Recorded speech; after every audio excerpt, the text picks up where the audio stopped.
शुरुआत संजीव मैं आपसे ही करूंगा, क्योंकि सबसे पहले अपडेट लेना बहुत जरूरी हो जाता है, क्योंकि कल से इस भीषण युद्ध की शुरुआत हुई थी। अभी क्या अपडेट है और क्या लग रहा है आपको? क्योंकि हमेशा इजराइल और फिलिस्तीन के बीच इस तरह के हमले अटैक हमने देखा है, लेकिन इस बार जो अटैक हुआ है उसके क्या मायने हैं? कितना लंबे वक्त तक यह युद्ध जारी रह सकता है?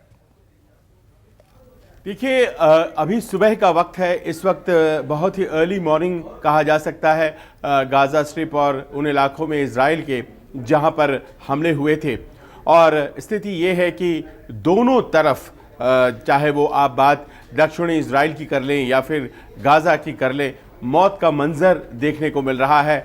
200 से ज़्यादा लोग इजराइल इलाके में और करीब 250 के आसपास गाज़ा पट्टी में मारे गए हैं। और जैसा कि आपने बताया 3,500 के आसपास दोनों तरफ में घायल। इसका मतलब ये कि मौत का आंकड़ा और भी बढ़ने वाला है। कल रात से ही लगातार, या फिर उसके पहले से ही हम कह लें, बिजली काट दी गई है गाज़ा स्ट्रिप में। और जो भी रसद या रोज़मर्रा की ज़रूरतें होती हैं, अमूमन सारी सप्लाई की जाती हैं, वो इजराइल की तरफ से ही गाज़ा में वो सारी रोक दी गई हैं। ईंधन और बिजली नहीं है, और ऐसे में रात में बहुत बड़ा इलाका गाज़ा का अंधेरे में डूबा रहा। और लगातार इस अंधेरे का लाभ उठाते हुए रणनीतिक तरीके से इजरायली फोर्सेस ने अटैक किया, और जो वहाँ पर बम वर्षक विमान थे उन्होंने ऑपरेट किया। कई इलाकों में बहुत ज़बरदस्त क्षति हुई है। लेकिन यहाँ आपको ये भी हम बताते चलें कि जो गाज़ा का इलाका है वहाँ से अभी भी रॉकेट दागे जा रहे हैं। और ये जो रॉकेट हैं वो न केवल दक्षिणी इजराइल बल्कि तेल अवीव तक पहुँचे हैं, और बड़ा नुकसान अभी भी इजराइल को हो रहा है। यानी कि लड़ाई दोनों तरफ से जारी है।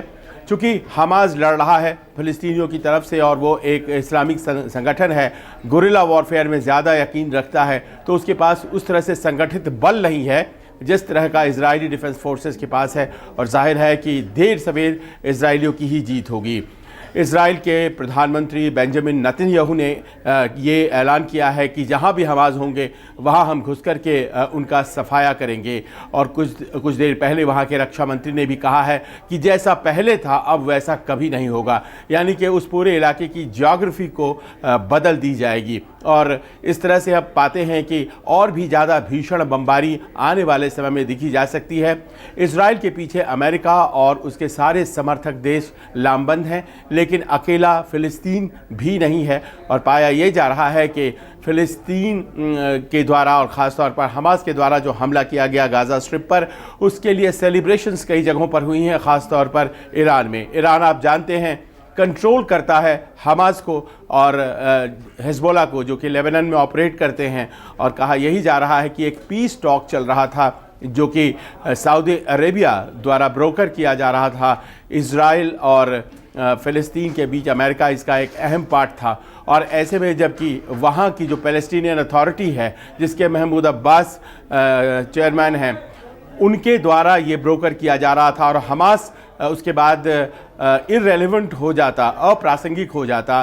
तो ऐसे में हमास ने इस तरह की कार्रवाई की है ईरान की मदद से। और ईरान ये बताना चाहता है दुनिया को कि दरअसल वो पैलेस्टीनियन अथॉरिटी नहीं है जो कि आवाज़ है फ़िलिस्तीनियों की, दरअसल वो हमास है। और इस तरह से आप पाते हैं कि एक लड़ाई के नए युग की शुरुआत हुई है। शॉर्ट टर्म ये है कि इसमें इजरायली आने वाले कुछ घंटे या कुछ दिनों में विजयी होगा, लेकिन आप मान करके चलिए रवि कि ये लड़ाई शांत नहीं होने वाली है। और जिस तरह की सपोर्ट और बैकिंग फ़िलिस्तीनियों को भी मिल रही है, लड़ाई का एक नया युग पश्चिम एशिया में शुरू हो गया है। जी ठीक है।